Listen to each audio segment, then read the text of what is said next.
আমাদের ইচ্ছেটানা গ্রুপের এটা সেকেন্ড এক্সিবিশন আমরা করাচ্ছি এখানে ব্যাট ক্লাবে।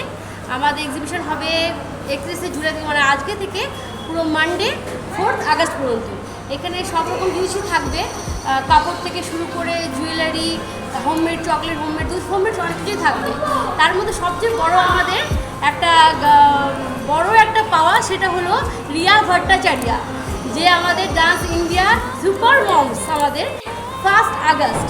ঠিক আছে, তো সবাইকে আসতেই তো হবে দেখতে, তার সব স্টুডেন্টরা আসবে এখানে পারফরমেন্স করতে, তো সবাই অবশ্যই আসবে, দেখবে। আমাদের রিয়া তো অলরেডি সুপার মমস, তা ওর স্টুডেন্টগুলো কতটা সুপার হয়ে গেছে সেটা দেখতে অবশ্যই সবাইকে আসতে